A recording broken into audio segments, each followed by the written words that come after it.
안녕하십니까. 강릉동북교회 성도 여러분. 하나님의 은혜와 평강이 여러분들에게 함께하기를 소망합니다. 이번 주는 연말 기도주일이 있는 관계로 화요 교과 방송을 송출하지 않고 따로 이렇게 교과 공부를 찍게 되었습니다. 오늘은 제시카 지옥불에 관하여 함께 연구해 보도록 하겠습니다. 여러분들에게 권장해 줄 이번 주 찬미는 606장입니다. 각 교과반에서 함께 찬양해 주시면 감사드리겠습니다. 다 같이 기도하시고 교과 공부 시작하도록 하겠습니다. 하늘에 계신 아버지, 이 시간 성령 하나님, 저희 마음을 감동하사 주님의 말씀을 더욱더 잘 분별할 수 있도록 인도하여 주시옵소서. 예수 그리스도의 이름으로 기도드립니다. 아멘. 이번 주 기억절은 데살로니가전서 5장 21절 범사에 헤아려 좋은 것을 취하고입니다. 데살로니가전서 5장은 마지막 시기를 살아가는 주님의 성도들이 어떠한 삶을 살아야 되는지에 대해서 권면하고 있는 내용이죠. 그 가운데 범사에 헤아려 좋은 것을 취하고라고 되어 있는데 이것은 항상 우리가 거짓된 것과 참 것을 잘 분별하라라는 것을 의미하고 있습니다. 그렇습니다. 우리가 그 주님의 말씀을 볼 때도 항상 거짓된 것과 참된 것을 잘 분별하여 깨달아 알 수 있도록 성령 하나님의 지도를 구해야 할 것입니다. 이번 주는 비성경적 이론들 중 몇 가지와 함께 죽음 후에 일어나는 일에 대한 성경적 견해를 같이 한번 살펴보도록 하겠습니다. 네, 일요일 소지 보도록 하겠습니다. 불멸의 벌레. 그 부제로는 하나님 나라를 이룬다면 무엇이 유익하겠는가 이렇게 정해보았습니다. 특별히 그 일요일 소지의 핵심은 이 구더기의 정체죠. 이 구더기의 정체가 무엇이냐라는 것인데 여기에 이제 지옥을 묘사하면서 거기에는 구더기도 죽지 않고 불도 꺼지지 아니하느니라라고 묘사를 하고 있죠. 그런데 이 구더기를 일반적으로 많은 사람들이 그 영혼이 죽지 않고 무기한으로 고통을 받는 악인의 영혼이나 그런 영적 존재에 대한 암시로 해석을 해버린다는 것입니다. 그러니까 이 벌레가 악인들의 죽은 영혼의 어떤 모습일 것이다 라고 해석을 해버린다는 거죠. 그런데 교과책을 보면 여기 이제 주석의 글을 하나 인용했는데 단수로 사용되고 있는 벌레라는 단어는 일반적으로 복수의 벌레들을 의미하며 여기서도 한 마리의 벌레가 아니라 사체를 먹는 여러 마리의 벌레들을 나타낸다. 그러니까 사체를 먹는 벌레로서의 표현이다라고 주석은 이야기를 하고 있는 것이죠. 특별히 이것은 그 이사야 66장 24절과 연계가 되는데 이 연계는 66장 24절은 이렇게 되어 있죠. 그들이 나가서 내게 패역한 자들의 시체들을 볼 것이다. 시체들을 볼 것이다 라고 이야기하죠. 그 시체, 그 벌레가 죽지 아니하며 그 불이 꺼지지 아니하며 모든 혈육에게 가증함이 되리라. 여기서 이제 벌레가 등장하는 거죠. 시체를 보니까 그 벌레들이 존재하는 것이죠. 그런데 이 이사야 66장은 그 새하늘과 새 땅과 대조되는 상황을 이제 기록하면서 이렇게 기록하고 있는 것입니다. 그래서 사체를 먹는 이 벌레들이 어떤 새하늘과 새 땅과 대조되는 어떤 이런 모습들일 것이다 라고 이야기하는데 실제적으로 이제 유대인들이 이제 상당히 부정스럽고 좋지 않는 것으로 바라보는 것이 뭐냐면 사체가 훼손되는 겁니다. 예를 들어서 이세벨의 죽음을 상당히 좋지 않게 보잖아요. 근데 이제 이세벨이 죽을 때 어떻게 내버려져서 개들이 와서 그 시체를 막 먹어버리죠. 이런 안 좋은 죽음을 묘사할 때 이렇게 기록을 하는 것입니다. 성경도. 그리고 이제 유대인들의 관념 속에서 이제 성경을 기록하다 보니까 유다의 죽음도 특별하게 이제 그 유다의 죽음을 기록하죠. 유다가 배가 갈라져 가지고 어떻게 돼요? 창자가 나와서 뭐 그렇게 죽었다라고 이제 기록을 하는데, 즉 사체가 훼손되는 것을 상당히 안 좋은 것으로 바라보는 것입니다. 유대인들은. 그리고 오늘날에도 유대인들은 부검을 하는 것을 상당히 꺼려하죠. 그리고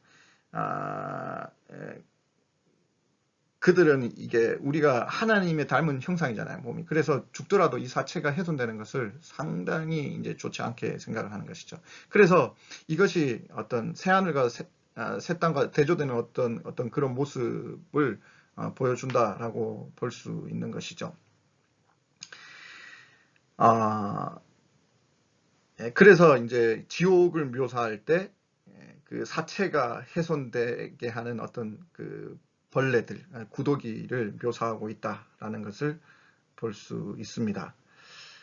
그런데 여기서 우리에게 주는 그 메시지가 상당히 중요한데, 이게 마가복음 9장 42절에 48절의 내용을 이제 제가 좀 요약하고자 이제 43절, 47절을 적었는데, 만일 내 손이 너를 범죄하게 하거든 찍어버리라. 장애인으로 영생에 들어가는 것이 두 손을 가지고 지옥 곧 꺼지지 않는 불에 들어가는 것보다 낫겠다라고 이야기합니다. 그리고 47절, 만일 내 눈이 너를 범죄하게 하거든 뭐예요? 빼버리라. 한 눈으로 하나님의 나라에 들어가는 것이 두 눈을 가지고 지옥에 던져진 것보다 낫다. 그러니까 여기서 말하고자 하는 것은 무엇이에요? 예수님은 온전한 몸을 유지하더라도 결국 벌레와 불로 소멸되는 것보다 차라리 지체의 일부가 없게 되더라도 하나님 나라에 들어가는 것이 훨씬 더 나을 것이라고 말씀하고자 하시는 거예요. 그렇습니다. 우리의 삶 속에서도 똑같죠. 우리는 끊임없이 반복되는 죄를 짓습니다. 그런데 그런 반복되는 죄를 짓기보다는 오히려 뭐예요? 너를 죄를 짓게 하는 그 눈을 빼어버리는 게 낫고 네 죄를 짓게 하는 손을 찍어버리는 게 낫다라고 표현하는 겁니다. 그것이 영원한 생명을 얻는 것이기 때문에 영원한 생명의 가치를 이야기하고자 이 마가복음 9장 42절에서 48절은 이야기를 하는 것입니다. 여러분 그렇습니다. 우리는 우리의 탐욕과 우리의 제약적 속성으로 인해서 잘못된 것을 보고 잘못된 일을 우리의 손으로 행할 수 있어요. 그렇게 행하는 것보다 오히려 역설적으로 이것들이 없는 게 낫겠다. 왜? 그것은 영생을 훼손하는 일이니까 라고 성경은 기록하고 있는 것이죠. 여기서 이제 구더기에 대한 내용은 해결이 됐는데 이제 꺼지지 않는 불에 대한 내용이 나오지 않습니까? 이 부분은 월요일 소지에 함께 살펴보도록 하겠습니다. 네, 월요일 소지 보도록 하겠습니다. 지옥불이죠. 이 지옥불은 소멸하는 불입니다. 우리가 일요일 소지에서 살펴봤듯이 마가복음 9장에 나와 있는 이 꺼지지 않는 불은 무엇인가? 여기 교과책에는 영국의 카톨릭 사제 존 퍼니스는 이런 말을 합니다. 이 지옥의 고통이 얼마나 오랫동안 지속될 것인가? 하늘과 땅보다 더 큰 거대한 구슬이 있는데 거기에 1억 년에 한 번 날아오르는 새가 단 한 개의 깃털로 스쳐서 그 구슬이 닳아 없어질 때까지라고 묘사를 하고 있습니다.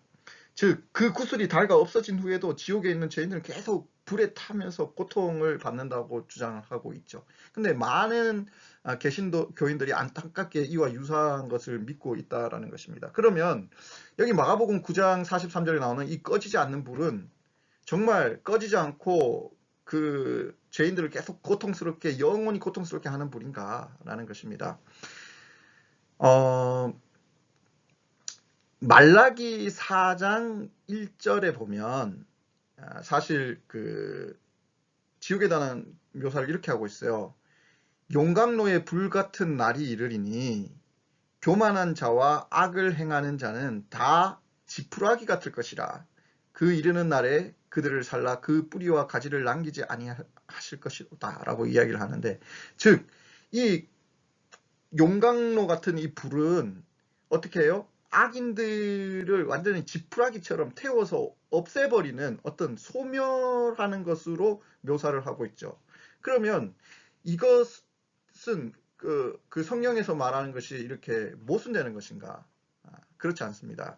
이것을 좀 더 살펴볼 필요가 있는데, 이 마가복음 9장에는 꺼지지 않는 불이라고 되어 있는데, 이 평행절을 나타내는 복음 조화에서 마태복음 18장 8절에는 이것을 영원한 불에 던져지는 것이라고 표현하고 있습니다. 그러니까 꺼지지 않는 불은 영원한 불이죠. 그래서 이 성경에서 이 영원한 불에 사용되는 단어의 용례들을 우리가 좀 살펴볼 필요가 있는데,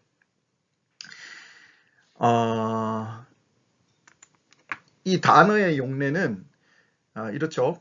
그 영원한이라는 이 단어는 히브리어로 올람, 헬라어로는 아이오니오스 이렇게 사용하는데, 이것이 하나님께 사용되어질 때는 정말 영원하신 분,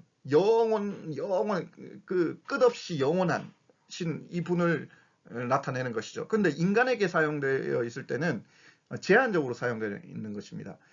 그 인간이 살아있는 동안이라는 표현으로 사용되죠. 그리고 태우는 불을 묘사할 때는 이것이 소모될 때까지 꺼지지 않는, 그러니까 완전히 소멸되면 이 불은 의미가 없어진다라는 것이죠.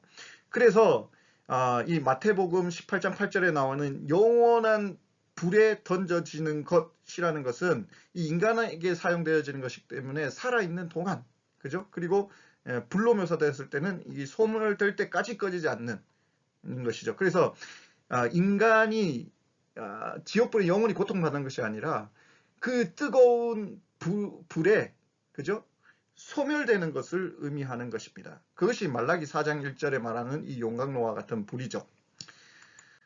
이것을 더 정확하게 표현을 하자면, 이 영원히 타는 지옥불의 모순은 이렇습니다. 첫 번째, 하나님의 본성과 배치가 되는 것이죠. 만약에 이것이 영원히 타는 지옥불이 있다면 악인이 영원히 벌받게 되는 것인데, 그러면 악이 결코 근절되지 않을 것이라는 것을 의미하는 것이죠.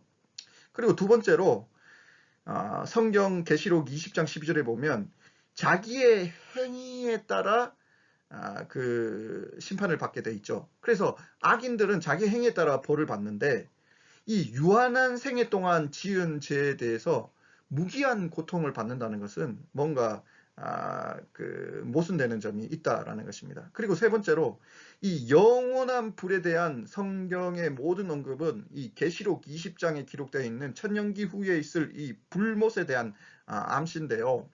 이 불못은 정말 영원히 꺼지지 않는 그런 불못인가? 그렇지 않습니다. 이것은 영원히 이렇게 그 죄인을 고통받게 하는 그 불이 아니라 그 죄인을 소멸하는 불로서의 의미로 우리가 바라봐야 하는 것이죠. 한 가지 예로 이제 유다서 1장 7절에 보면 소돔과 고모라가 이 불로서 멸망하죠. 그런데 이 유다서 1장 7절은 이 소돔과 고모라의 불을 이렇게 표현하죠. 영원한 불의 형벌을 받음으로 거울이 되었다. 그러면 이 영원한 불은 정말 꺼지지 않고 죄인들을 고통스럽게 하는 그런 영원한 불인가? 그게 아니죠. 소돔과 고모라의 불은 어떻게 했어요? 그 당시에 심판의 불로서 제한적으로 끝난 것입니다. 그런데 여기서는 영원한 불의 형벌이라고 표현을 하고 있는 것이죠.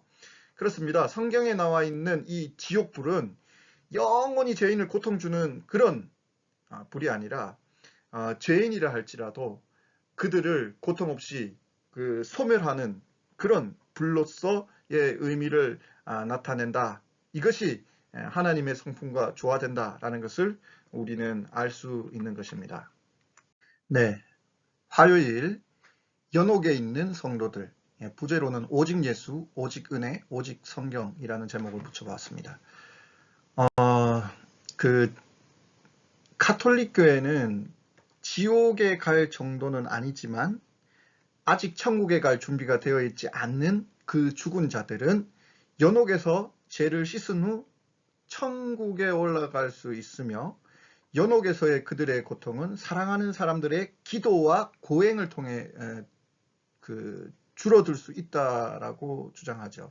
그래서 가톨릭 교리 문답에는 교회는 또한 죽은 자들을 위해 자선, 면죄부, 그리고 고행을 요구한다. 그러니까 살아있는 그 가족들 혹은 가까운 자들의 어떤 그 행위, 자성과 좋은 일이죠. 자성과 어떤 그런 그들을 위한 어떤 대신되는 고행을 통해서 그들이 연옥에서 고통을 면할 수 있으며 또 천국으로 갈 수 있다라는 이런 교리를 가르친다는 것입니다. 제가 지난 주에도 말씀을 드렸지만 개신교회는 원래 이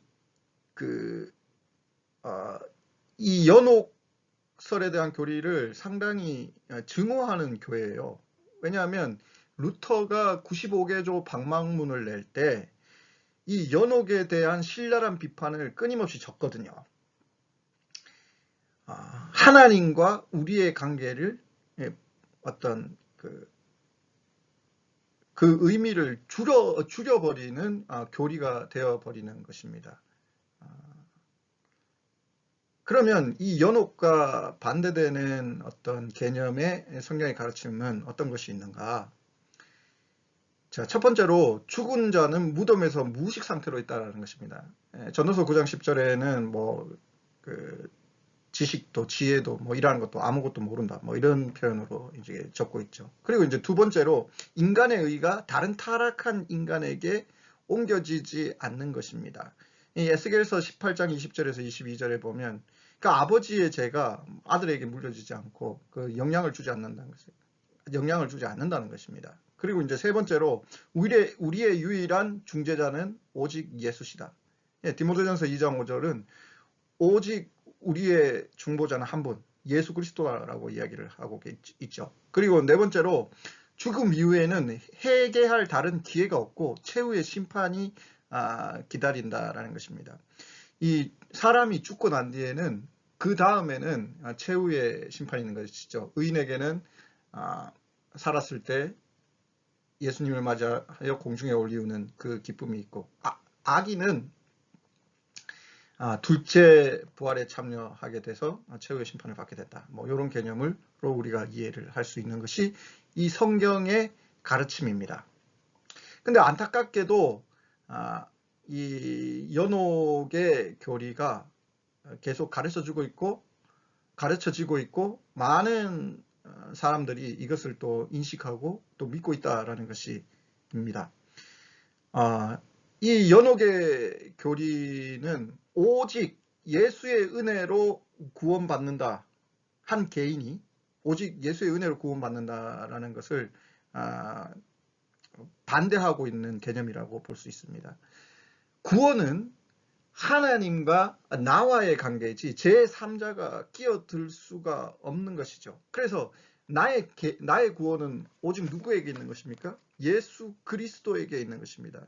내가 혹여나 좀 잘못해가지고 제3자가 내 구원에 개입을 한다면 그것만큼 하나님의 관계와 우리의 관계를 파괴시키는 것은 없을 것입니다. 우리 재림교인들은 종교개혁의 정신을 이어받아서 오직 예수, 오직 은혜, 오직 성경이라는 이 모토를 통하여 하나님의 말씀을 보고 또 그 말씀을 쫓아갈 수 있는 그런 교회가 되었으면 좋겠습니다. 네, 수요일 소지 보도록 하겠습니다. 육체를 떠난 영혼들로 가득한 천국. 화요일 소지에는 연옥설에 대한 천주교의 연옥설에 대한 이야기를 했다면 수요일 날에는 많은 개신교들이 믿고 있는 영혼이 사람이 죽었을 때 영혼이 육체를 떠나 천국에 간다라는 어떤 교리에 대한 반박을 이야기하는 것 같습니다. 부제로는 부활의 기쁜 소식이라고 정했습니다. 부활이 기쁜 소식이 되려면 어떻게 해야 되나요? 부활의 시점에 기쁜 소식이 있어야 되는 겁니다. 그런데 만약에 사람이 죽어서 그 죽은 시체를 떠나 영혼이 바로 천국에 간다면 예수님이 재림하시는 날 이미 영혼이 천국에 가 있는데 육체가 살아나서 예수 그리스도를 맞이한다는 것이 무슨 의미가 있겠습니까?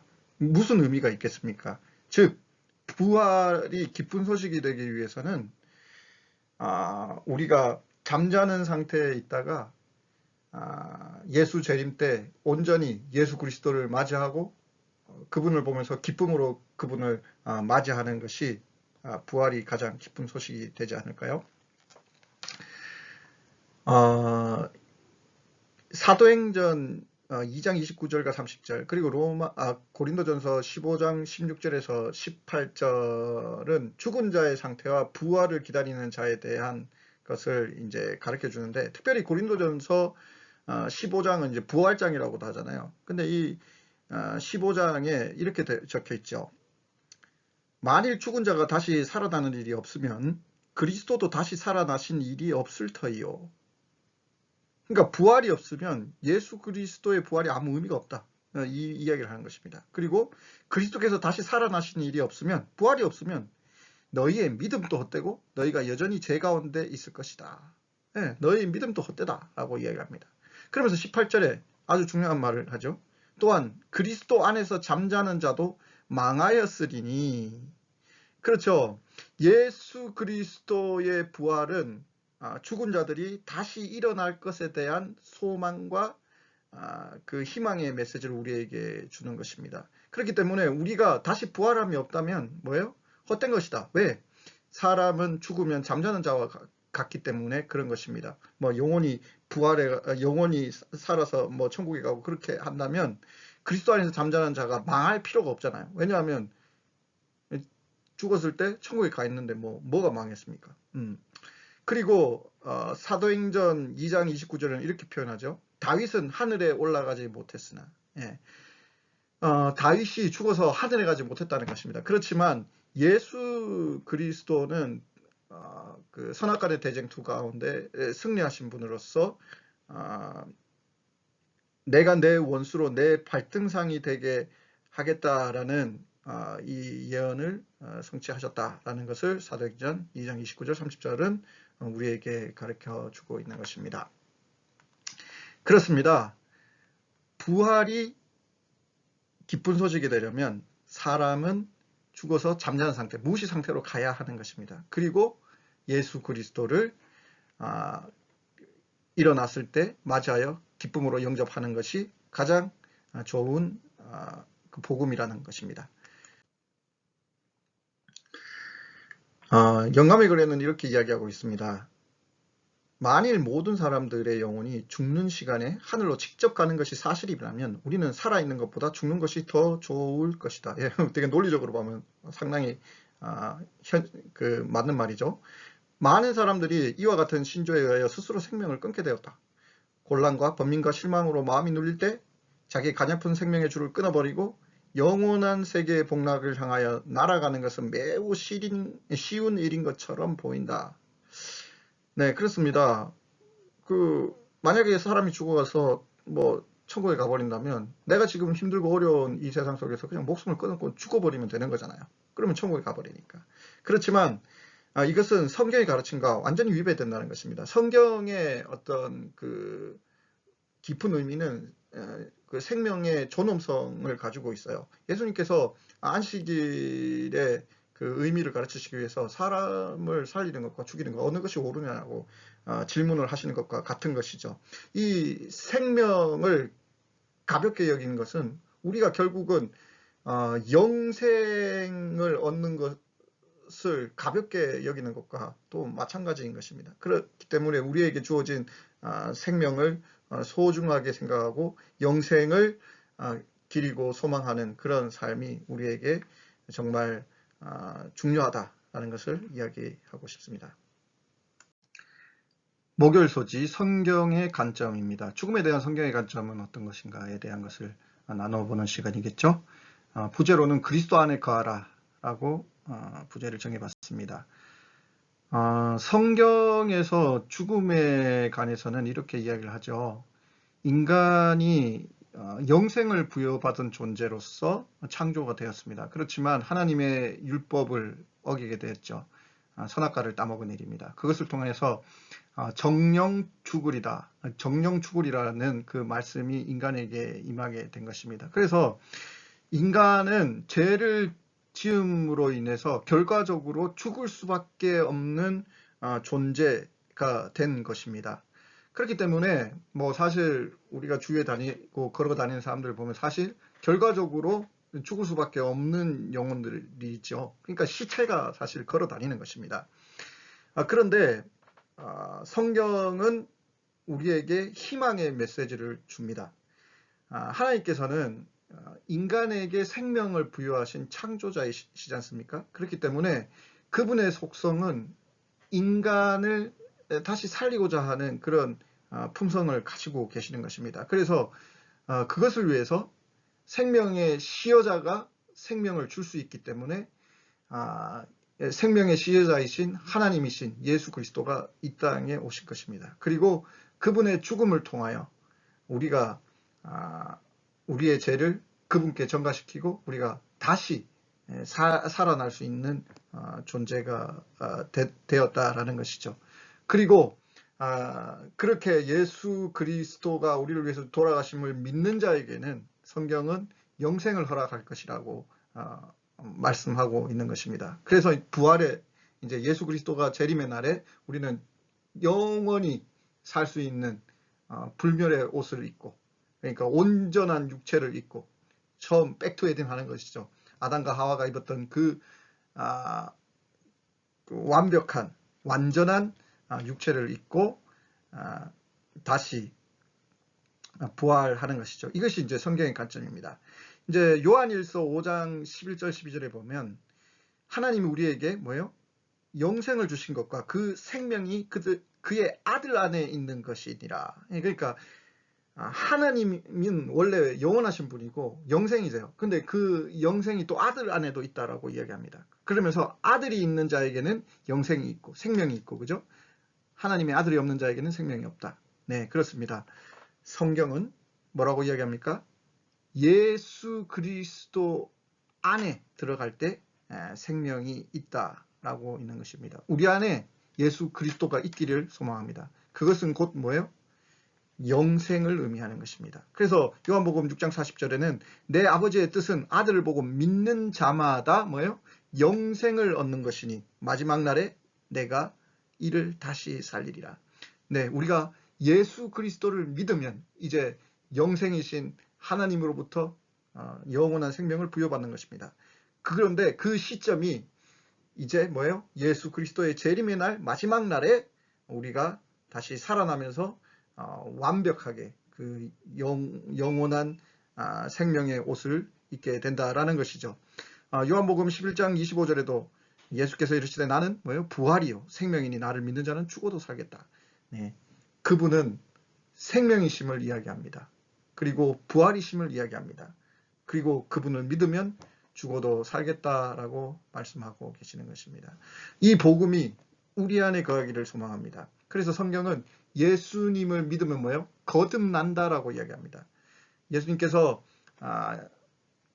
니고데모를 만나서 사람이 거듭나지 않으면 하늘나라를 볼 수 없다라고 했잖아요.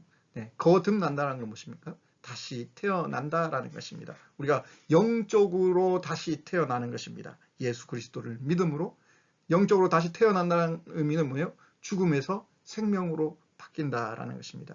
이 영적으로 다시 태어난 사람은 이제 마지막 날 썩어지지 않을 육체로 다시 부활하여 하나님을 영접하게 될 것입니다. 이 소망에 함께 동참하는 여러분과 제가 되기를 소망합니다. 소그룹 질문이 있겠습니다. 잘 보시고요. 질문을 생각하셨다가 안식일학교 교과반에서 함께 나누시면 감사드리겠습니다. 기도하겠습니다. 하늘에 계신 아버지, 생명이신 예수 그리스도를 우리에게 허락하심에 감사드립니다. 우리가 그 생명 안에 거할 수 있도록 인도하여 주시옵소서. 예수 그리스도의 이름으로 간절히 기도드립니다. 아멘.